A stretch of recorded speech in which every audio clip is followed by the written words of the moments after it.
So hello everybody, welcome to our virtual 67 Pall Mall. Later on today we'll be talking with Christian Seeley, the MD for Axon Millésimes, about the port wines that they produce at Quinta do Noval in the Douro. And then with Francesco Ricasoli, who'll be speaking with Federico Mocchia from the Castello de Broglio estate in Tuscany. And lastly, we stay in Tuscany, or we stay in Italy, with Brunello de Montalcino from Braccia estate. Now we're very pleased to welcome Stephen and Jeannie Cronk, who will be talking about their move from London down to Provence and to create Mirabeau down there. So please chat away at the side, share with us what you're drinking, where you're drinking it from, and share on social media with hashtag 67FromHome. As usual, we'll have 15 minutes at the end where we can ask Stephen and Jeannie questions, and a big welcome to both of you. Thanks, Ronan. Thanks. Hey, thank you very much for doing this. No, it's a pleasure. And what's fun is I've just joined the club as well, so I can't wait to go and have a glass of wine with you. But thank you very much for the introduction. Pleasure. Thank you very much to everyone who's joining in on your Sunday afternoon. I hope it was meant to be sunny, but I think it's not so sunny there. Ronan, what's the weather doing? It's kind of on and off. It was very sunny, then it was raining, then it's gone sunny again. So, you know, okay. typical London weather, I suppose. And for you, it's a bit more consistent. Yeah, but here it's very consistent. In fact, it's hot. Yeah. So on which note, I actually do a quick. I'll quickly point you to my view. So I'm we're actually at Domaine Mirabeau right now, and this is the Mirabeau kitchen. And Jean is opening the door for me. She never normally does this, but because we're on telly, she's doing it for me. It's about 35 degrees here, really, really hot. But this is Domaine Mirabeau. This is a parcel of Sanso. The domain is basically surrounded by national park. It's absolutely stunning, really, really private and beautiful. And maybe a subject for another day, but the kind of agriculture here we're going to be doing is called regenerative agriculture, a bit like permaculture. So eventually we're going to have cover crops and we're never going to plow. That's the idea. So farming makes up 24% of the global emissions in the world. So I'm keen that we actually learn to absorb carbon rather than emit. So that's another project for us. But it's a beautiful place. It's we have a Napoleonic Bastide, which is the sort of centerpiece of the domain. And it's we have 3 houses here, actually, of which 2 of them are available for rent. Especially during this COVID year, we've put them both up for rent. But it's a gorgeous place, and hoping to welcome members down here at some point in the future. So I think the idea of the talk today was to tell a little bit about our journey, because as you can tell from my accent, I'm not French, and Jeannie, as you probably can't tell from her accent, where are you from? I'm from Bavaria, from Germany. There you go. So this was not something that we took on lightly. It was a plan that took 10 years actually to develop. My background had been in the wine trade. I worked for a very small wine shipper in the mid 80s. Eventually set up my own wine company, Stephen Cronk Fine Wines, beautiful name. Ended up selling that in the mid 90s and going into telecoms, mainly to pay off the debts that I'd accrued during my endeavors as an early entrepreneur. Always good to learn things like that when you're single and have no family. Then met Jeannie, who was a marketing lady at a telecoms company that I joined called Energis in the mid 90s, and yeah, she fell in love. We got married, and I was always harping on about one day going back into the wine trade. I can attest to that. It was definitely much missed. So yeah, it was a recurrent sort of discussion in our household that Stephen wanted to go back and join the wine trade again. So, but I wanted to get involved. Instead of being a merchant, I wanted to get involved in actually winemaking. And so the idea was initially that if we could pay off the mortgage, we could maybe start a wine business and even start a wine estate. Because I had been in the wine trade during my 20s, I thankfully sought advice from cleverer people than me about how to go about this.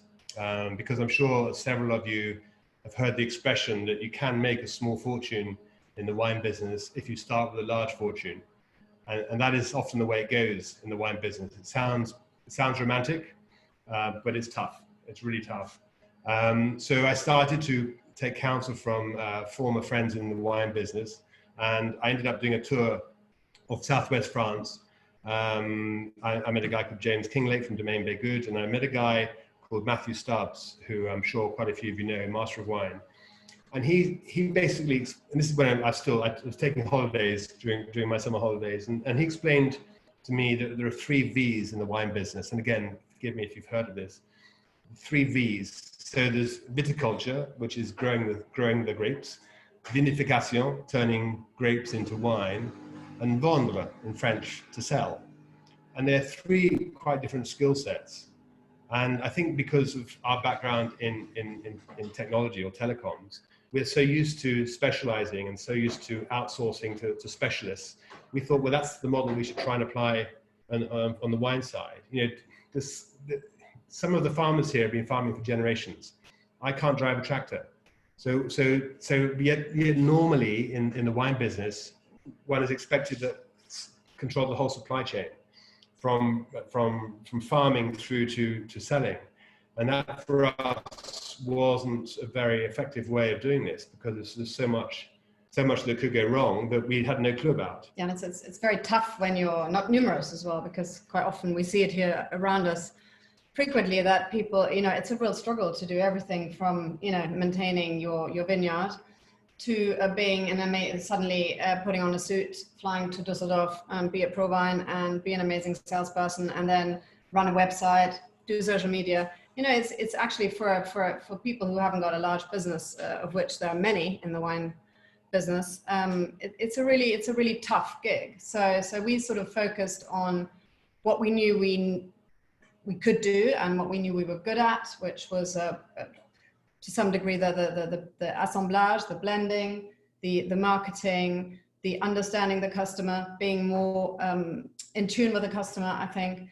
So we started off basically selecting a bunch of growers who we rated and worked with them. And again, I think as Stephen said, that came quite natural to us because we were quite used to, from, you know, our previous businesses, to working with people who were excellent in their field. And, you know, part of our big homework when we first came to Provence was to find these people who were amazing growers and to start establishing relationships with them. So they wanted to work with us, because that's also, I guess, not completely natural when you're coming down here as a greenhorn, B, as a Brit and a German, and you're trying to sort of come into this ecosystem that's existed for decades and probably centuries actually, and where there's also some big beasts of French winemaking regularly, you know, making the rounds. So here we were, and this is very much how the Mirabeau story started. That's right. So we started. Was the first thing that you did was find the house and buy the house, or did that come later? That came later. Much later. The first thing we did was, I contacted my former boss, John Morgan, who actually, I'm sure you know, I believe is a founding member of 67 Pall Mall. And he's got a house down here, because when we chose Provence as a region that we both loved and the wine style that we both loved consuming when we were in London, once we chose Provence, we thought, okay, how do we get access to that? And John was amazing because he introduced us to a few people down here, but one person in particular basically changed our direction massively. We met a guy called Tom Beauvais, who is an American from the Midwest, now in his mid-70s, I think. And he had just recently sold a little wine estate called Chateau Mirabeau to a couple of American actors. And Tom basically introduced us to his winemaking team. We knew we were going to use an old friend of ours from the UK, an old friend of mine from the UK wine trade called Angela Muir, another master of wine. She had already volunteered her help to help with the blending and the winemaking. So we had Angela as the winemaker. We had the winemaking team down here. And we started getting introductions to various sellers down here that we could work with, because we knew that there was more wine being made than being sold at that time. Stephen, how was your French at the time? Could you communicate with these old French vignerons, or was that? No, lots of pointing and shaking of heads and hands. That's where I came in as the crutch, so to speak. So yeah, and I still yeah, well, the French is much improved. Her French is amazing now. I look after our growers and make sure that, you know, we have a very, very close relationship with everyone. We've been, you know, with some people now for 10 years and everybody more than 5 years. So it's a very close relationship, and that's actually part of what I think is behind why we've managed to do consistently well and produce, you know, consistently good wines, is that we have these incredibly strong relationships with the growers, and very much a relationship of being part of our family. And that is relatively uncommon, I would say, locally here, because it's much more transactional for other people, I think. And I think our skill, I guess, and desire as well, relationship building, was what changed, you know, the outcome a lot, because, you know, a lot of the success depends on whether you're able to see these people at the right time, and whether they go, oh, come on in, you know, come on in half an hour before the next person. Yeah. And that is, you know, it's critical. It's incredible. It seems so simple, but you know, and building those relationships, you know, has been really something that, you know, we've both hugely enjoyed, and has made a huge difference to how we do business. And it's all done. The business is all done on handshakes down here. It's funny. It's really informal, very old fashioned, very wine tradey in that regard. But it's all about relationships. But you know, the wine business is incredibly capital intensive, and the growers we work with about 8 growers in the Côte de Provence appellation. Between them, they've got 4,000 hectares of vines, 4,000.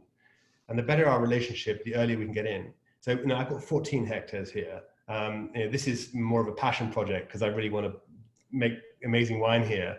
But you know, we'd never be able to own, you know, more than 10 or 20 hectares additionally to this, even if we could find it, because these families just don't want to sell. So it's a really good symbiotic relationship. You know, they want to farm them and help us make wine. We want to help them make great wine, and we make blends with their products. And yeah, like I say, we're blending from 8 different producers around the Côte de Provence, and it's just working really well. But it's the only way we could make it work, and it's actually the most practical and pragmatic way, because we couldn't get, you know, I was 45. If I got this wrong, then there was probably no going back. So we had to be, you know, I was driven by the romance of it at the beginning and my passion for wine, but ultimately we had to be practical because we couldn't afford to take too many wrong steps. Yeah. And so you're always buying in made wine, or you're not doing the winemaking process? You're buying in finished wine? We're buying in, so we sometimes we taste, we wanted to de-risk as much as we could. So if we were to start buying in fruit, A, it means we have to have a winery, and B, it means you have to choose the parcels and you take the risk of weather events happening during the year. So we started by tasting during ferments. So we wanted the grapes to be in the winery, and we started tasting then. But then we started really after the first few years thinking, well, actually wait for the fermentation to finish and for the wine to be racked, and then start tasting the wines. But none of our wines come from a single winery. Some of them are from 6, I think Mirabeau Classics from 6 different wineries. And we, you know, our blender, Nathalie, our winemaker, Nathalie Langefay, is basically bringing in the best from those different wineries to make a consistent style. It's much more like the champagne model. Yeah. You know, where the champagne houses work with growers, you know, we work with growers, but all our growers have got wineries too. So we work with them and we taste the post-fermented but pre-finished wine. So we decide when to rack it off the final lees, we decide when to move it, but we make all our blends individually. I mean, one of the things that's interesting that's happened, obviously, as we know each other very well now, is that also, you know, they know very much what we're looking for. So even though we see an incredible amount of wine when we go around in November to sort of cite what's been made of any one year, you know, they're usually very good at presenting us with the quality and the taste profiles that we're looking for. And then we've got a winemaker now, Nathalie Langefay, who's an artist. You know, the blending, I think, often gets a bit overlooked. I mean, I'm not a wine trade person, so I can really say that it was not something that was much talked about or that I was much aware of even. And as you know, as I came to sort of observe here, I realized, God, it's so important, and it's so often the difference, it makes the difference to everything, really, how you put something together. And I guess, being near Grasse, which is the perfume capital of the world, you realize, it is a very similar process. It's a process of finding those different elements of the puzzle to make something that is just so much better than any piece. And we feel that that's something actually Natalie is doing amazingly well, and we go to huge lengths to find, the different elements to compose our wines. And then the result is just really nice. And also it means it's relatively consistent, without this being something like Coke that is, the same year on year.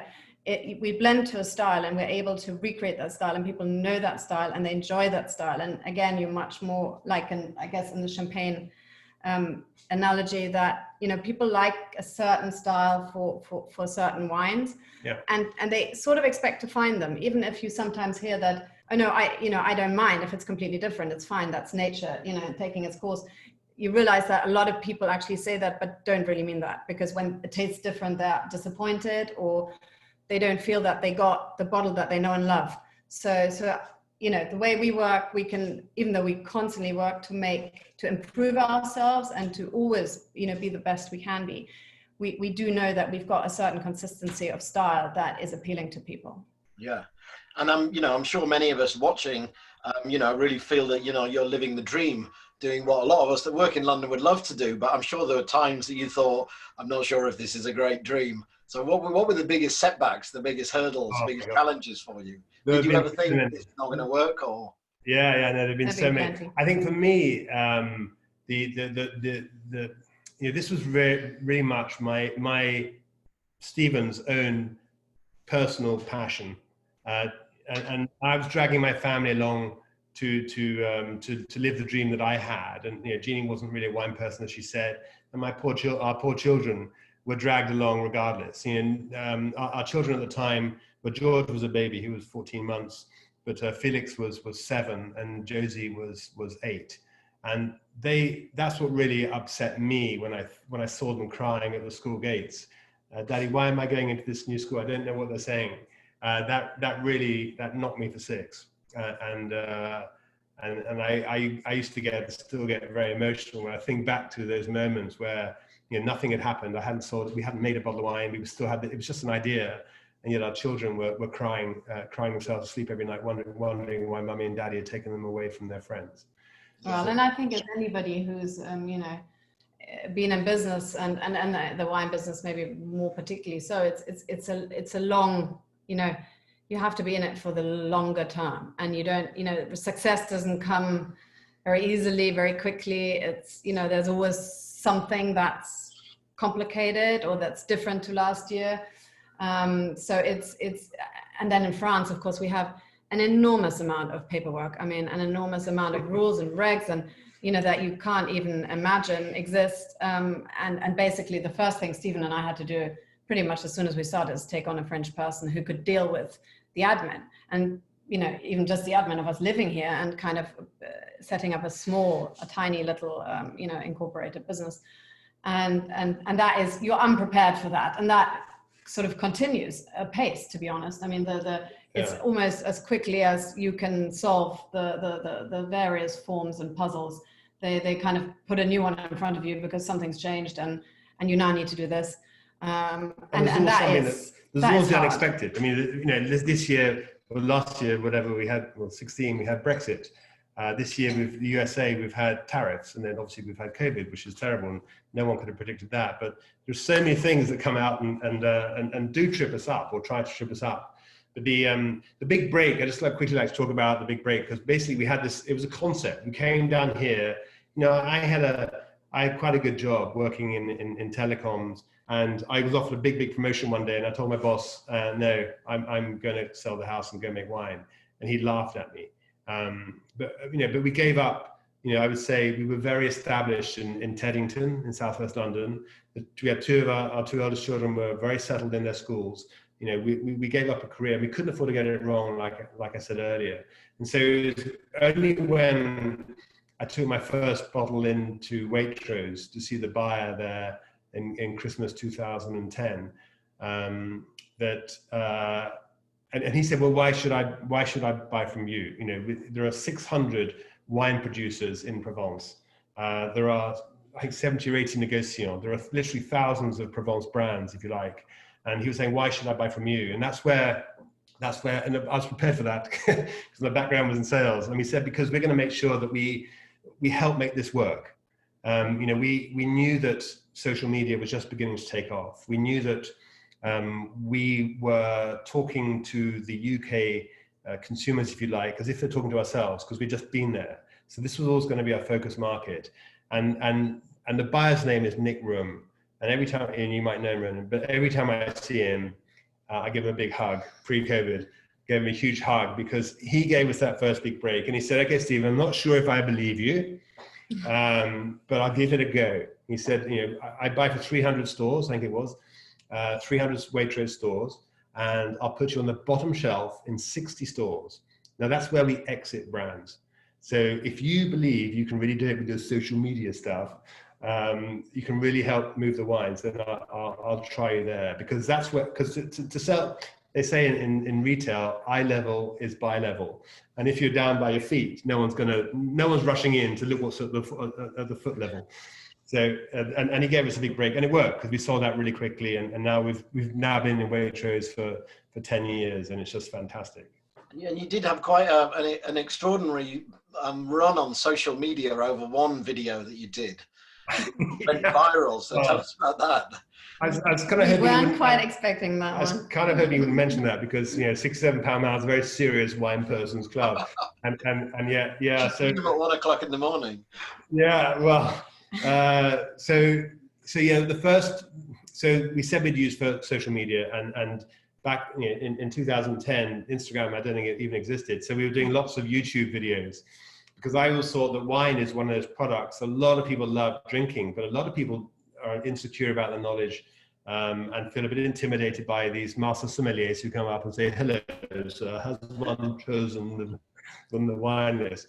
So, but I know you're very different from that, Ronan, but a lot of people find wine intimidating. So I did a lot of videos, interviewing a lot of people, and trying to... And documenting our story. And document the story a bit, but trying to demystify wine, which is my big passion. And then a friend of mine sent me a link of some guy opening a bottle of wine against the wall, and I tried that, and I filmed myself doing it. And basically, how to open a bottle of wine without a corkscrew using a shoe has become the most viewed wine video in the world. It's had over 100 million. So it's had 12 million views on YouTube. And it's had, I think, over 100 million views on right, I know we looked it up one day, a couple of years ago. It's had over 100 million views on all the other channels combined. So there you go, how to open a bottle of wine with a shoe, but I would never do that in 67 pound mile. No, well, that's amazing. So that must have been a great boost for you in the business. It was phenomenal, actually. Yeah. And it still is. I mean, it's still going around, and we're getting a lot of traction, because a lot of people come onto the website as a result of seeing the video, and then they can see where to buy. And now we're selling our wines, well, not because of that, but we are selling our wines now in 50 countries. And so people can see where they can buy in each of those countries. And so the website's become really central to our, you know, our business strategy, I guess. And Jean is doing an amazing job with Instagram, and we're still working with Facebook and Twitter and stuff. But I think Instagram's been a massive thing for us in the last couple of years, right? Yeah, it has been sort of the platform, I guess, because we do a lot around wine as well, the sort of lifestyle aspect of the brand, and cooking and living in the south of France, and, you know, how to enjoy a bottle of rosé beautifully and responsibly, and so Instagram is a great place because it's so visual. We're a really visual brand. You know, if anybody who comes onto our website can see that we've got loads of pictures, loads of little movies, recipes, you know, all these things to bring you closer to Provence. And so Instagram's been a great help, and has also, I guess, you know, which is important, connected us to a younger audience, because we mustn't forget that, you know, wine is something that now, and it's very pink, I must say. It's extremely pink. In a good way, Ronan. In a good way, exactly. Yeah. Our feed, I mean, just if anyone wants to go on to Mirabeau Wine, I mean, I'm so proud of what Jean has done, but it's, yeah. So Ronan, we're not allowed to use any green in our photographs. Well, not much. So it's all pink hues. Hey, we're allowed to use vines, but that's it. Yeah. That's really really loud.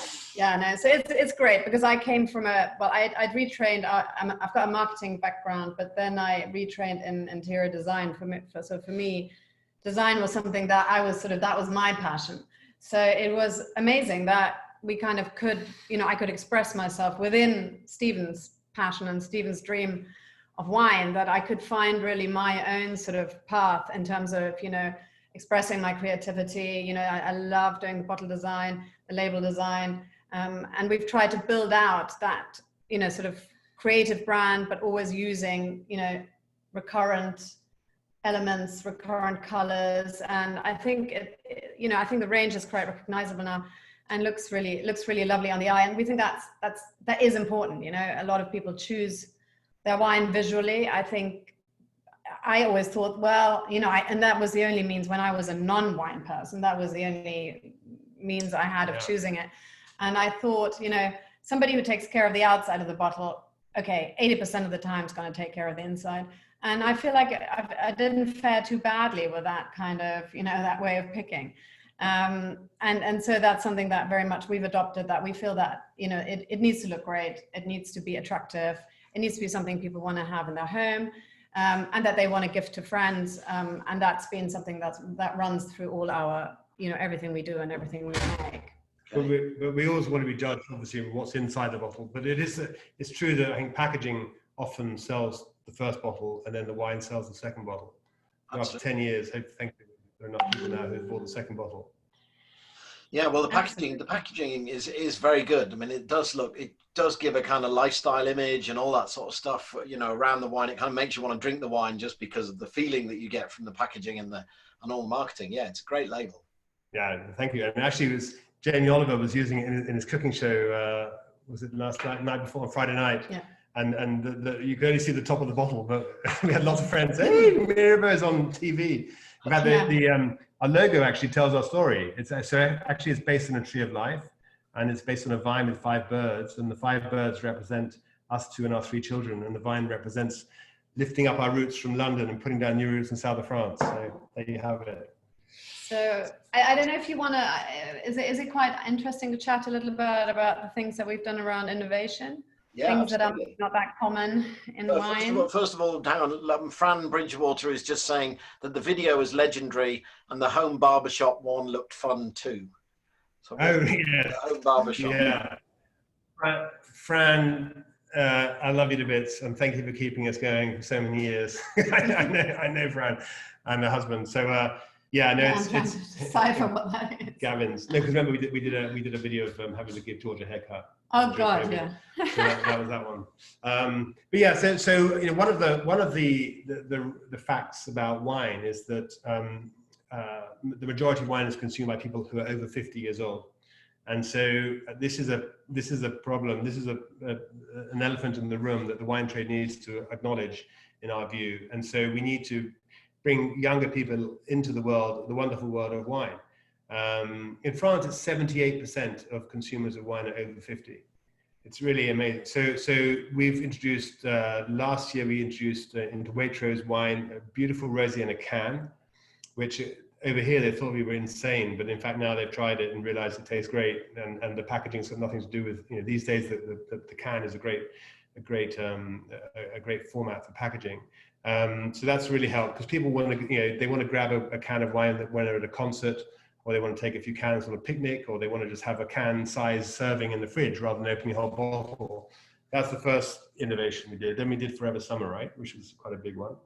Which is, which was, well, we certainly got a lot of requests from and we do interact with our customers a lot, to basically confirm that our wines were vegan, and at that point none of them were. So we brought out a vegan wine last year, which is also slightly lower in alcohol, and that indirectly led to the work we did on the gin.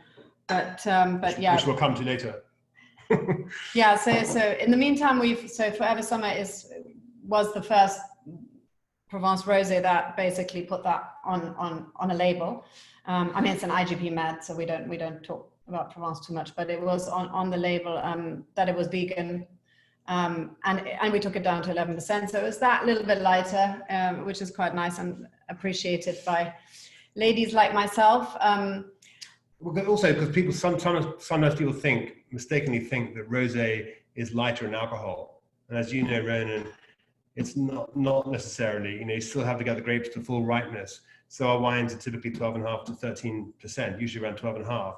But it's like full strength wine. And at lunchtime, you can't get back in your car and drink when you've had half a bottle of it and drive. Sorry, and drive.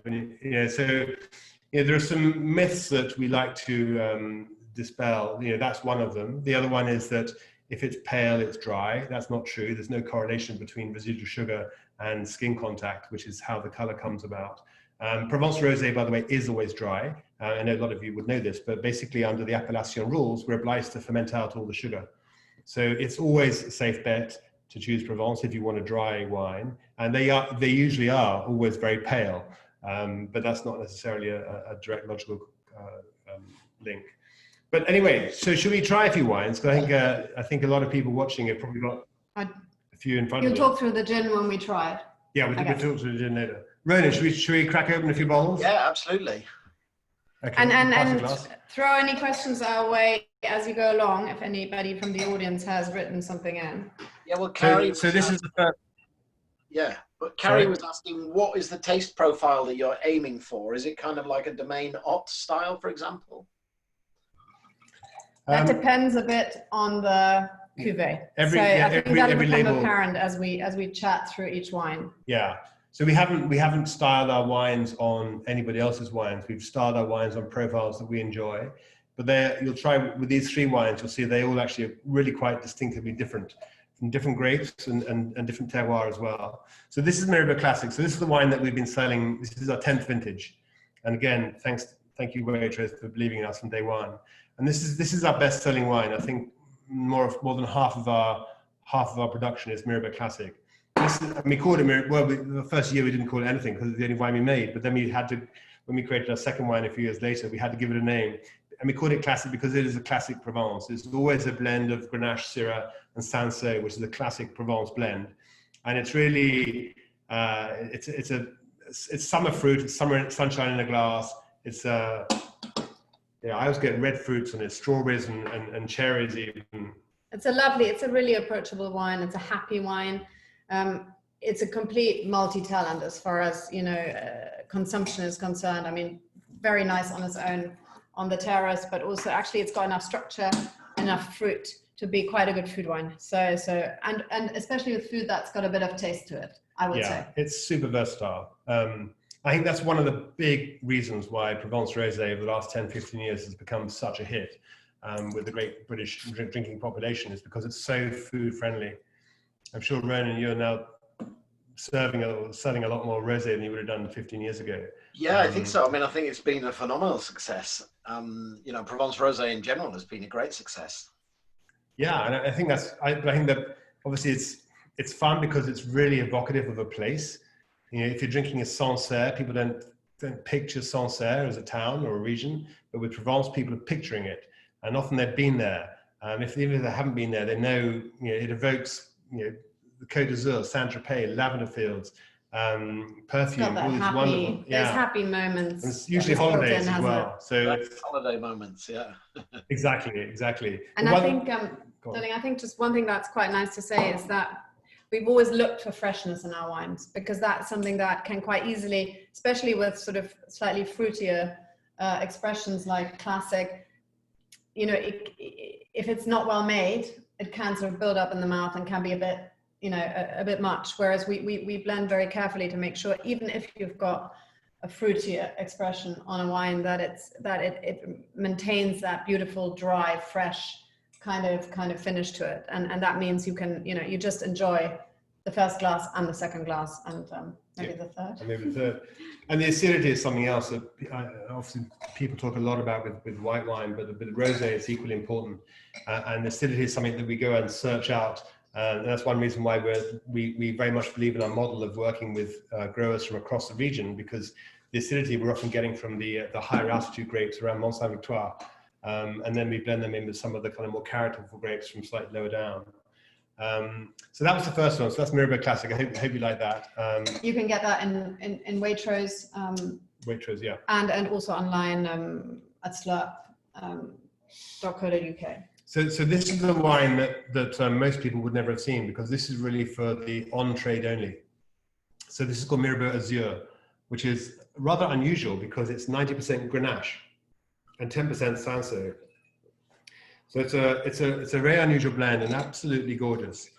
And Grenache is famously the big red grape from further north in the Rhone, particularly Châteauneuf-du-Pape, and obviously Garnacha in Spain.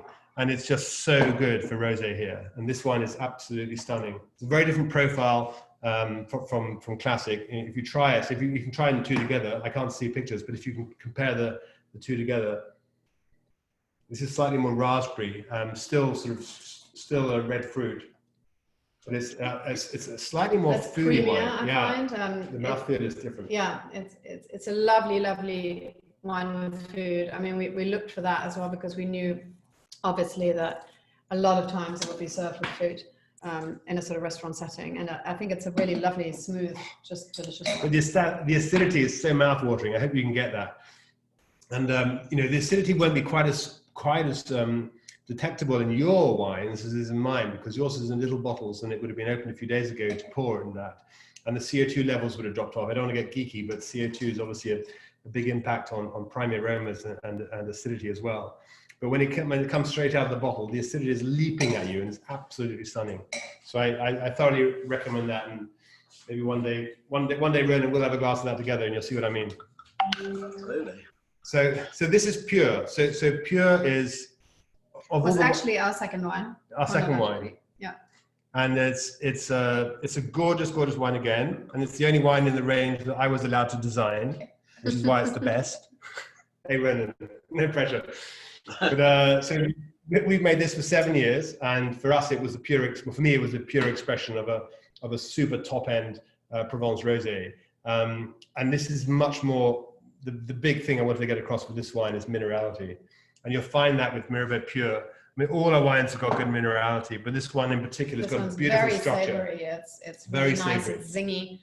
You get expression of the chill aromas there, which are classic for the area where these grapes are grown.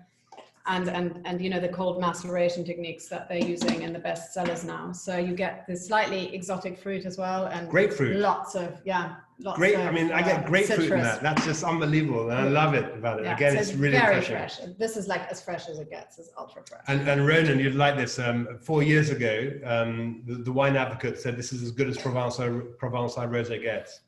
Okay. So one of the things I'm always trying to get people to realize in wine competitions and wine critics is that if it's a 100-point scoring system, then it's a 100-point scoring system. And often rosés only get silvers, not golds, or they used to get less than 90 points when actually people expect the best rosés to get more. And so we've been getting 92 for this. Mirabeau Classic got 92 from Decanter this year, as well as best in class from Minusvindi in Germany.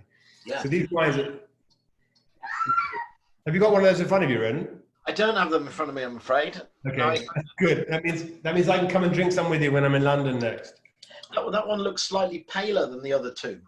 Yeah, it is. Pale. And this is also got the majority of Grenache in as well. So that's 60-40. It's 60-40 Grenache and Syrah. But this is also from the highest altitude vineyards in the whole region, near Aix-en-Provence. So highest. This is nothing high compared with South America. But we're sort of talking between 300 and 400 meters above sea level. So beautiful acidity. The Grenache is obviously a bigger grape, so there's less grape skin in contact compared with the juice, and also slightly less dark grape than a Syrah anyway. So super pale, super gorgeous, and that lovely minerality, which means it's so good by itself, but also fantastic and really holds up well against food. Yeah. So Joy Worth is saying that the place is very specific, and she remembers drinking your wine in Cotignac, having stocked up in your beautiful shop. And fantastic. That's lovely. Yeah, and we would encourage everyone who's nearby to if they've got the time to come by, and we're open most of the time, and we always love welcoming visitors. You know, you get tasting of the full range. If Stephen and I are about, we'd love to meet you. So it's you know, it's a great place to come with lots of lovely other. I sort of put local artisans goodies in there. So it's a great place to come. And Cotignac is a beautiful, classic Provençal village, sort of sat on a hill, and just a really, really nice place to stop off. So so feel free and drop us a line before you come so that we know. Yeah. It's a village that's made us home. You know, they've really welcomed us with open arms, and it's been so special. So even though our domain is about 40 minutes there, but I have cycled here quite a few times. But it's so we still have a home in Cotignac, but this wine estate, Domaine Mirabeau, is near Garde Freinet, so just inland from Saint-Tropez. So it's a little bit of a way away, but we still have our shop, because this isn't open for the public yet. We've got to fill in lots of paperwork. We'll do that next year maybe. But Cotignac is where we live and where we still have our shop. Yeah. And where we're going to stay. And where we're going to stay. Yeah. So Hannah is also asking, are there any particular countries or markets that you're looking for to target in the future? Yeah, well, gosh, that's a good question. So we can't spread ourselves too thinly, and most of those 50 countries I've never been to in my life that we're selling at. So we're basically focusing on UK, USA, France, Germany, and Holland and Australia, I would say. So we have now a few salespeople around the place. So we have a sales guy, a French guy in Bordeaux. We've got a German guy in Cologne. We've got a lady, Janet, in New York. And we have 2 people in the UK who are actually listening in on this call. So Peter and Rob. But yeah, we can't really, we don't want to really go much further afield than that because we're just too small of a company. So brings you on to. So it brings us on to the newest innovation for us, which we launched just this year at the end of January with Waitrose, and it's basically a dry rosé gin. And this is, if you've got I should just try it initially. I think you've got it. You probably don't have tonics, so if you do have a tonic, then go and grab one. But this is a beautiful, beautiful gin that we discovered as a byproduct of taking the alcohol out of the wine that Jeannie mentioned earlier. So we made this wine called Forever Summer in Sainsbury's, which has got 11% alcohol instead of 13. And we ended up with this 500 liters of beautifully scented alcohol that smelled like rosé wine, but was pure alcohol. And we thought, what should we do with it? We can't just throw it away. So, and we have junipers growing in our garden. We've got rosemary, we've got lavender, we've got all these beautiful botanicals, which is why perfume is basically from here. You know, you've got grass down the road, and there's the center of the perfume industry in the world because we have so many botanicals. So we knew that we had to be rosé because it's Mirabeau, but this is a dry gin. It's based on the London dry style, 12 different botanicals in it. And if you put your nose in it, have a drink, love. But who's driving? We get Arnold to drive us back. But this is, honestly, yeah, where do you do your maceration then? Do you do that on the, is that done somewhere off site, or where is it macerated? Yeah, so we actually, because this whole idea evolved from a concept that we had obviously down here in Provence last November. We then started doing some theoretical distilling with Silent Pool actually in the UK.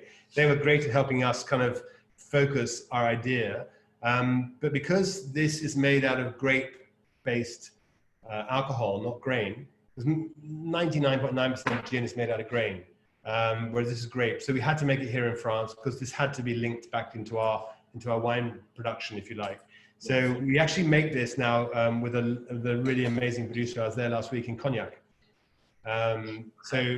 Because you know, you can have a very small still and you can make great gin, but to make it the same every time you make a distillation, it has to be really, really consistent. Well, also somebody who, you know, with the quality of ingredients, you know, and to be focused on grape was not easy to find, you know. So we had to go and find somebody who does that. Yeah. Already. And that's one thing that the Waitrose buyer said to me, the spirits buyer said to me, is that the consistency and quality of your neutral based alcohol that you start with is so critical. And basically it's very hard to, I mean, there's no yeah, it's very hard to get anything like consistency unless we went to into cognac. So we were the specialists in cognac who are amazing. And this has actually got 15% of Mirabeau Classic in as well. So it's super smooth. I mean, those of you that have tried it, well, if you smell it, I mean, it's funny. It's got such a range of botanicals from rose leaf to obviously we've got lavender in there, we've got juniper in there, we've got thyme, we've got rosemary. Yeah, we've got citron zest from Menton just down the road here. So some people get citrusy notes, some people get floral notes, some people get herbal notes, but it's got these 12 different botanicals in. And not many. If you try gins neat, this is what we've been doing a lot of the last 6 months or so, you realize that some of them are super smooth and some of them you just wonder how you can drink it. This, I think you'll find, fits into the latter category. Yeah. And is there, because I mean, with a lot of gins now, there's certain garnishes that people put in, maybe pink peppercorns or different types of fruit, pink grapefruit. Is there anything you would suggest garnishing it with? Did you say pink leprechauns? Peppercorns. Because they're always green. I see. No, so yeah, we actually use our rosemary squizzle sticks, but rosemary as our main garnish, and also a slice of lemon as part of lime or grapefruit. So all of those things that bring out more of the of the Mediterranean sort of provenance is great. And also because it's a dry gin, and we love this, we love going slightly onto the bitter profile rather than the sweet profile. We've actually paired it with this as our perfect pour, which is Fever Tree's aromatic tonic water, which is flavored with bergamot. Is bergamot? No, it's Angostura. Sorry, Angostura, as in the bitters, and that not only keeps that bitter profile, but it's also got that wonderful pink color as well, which they have. So that's what I recommend as being the perfect pour.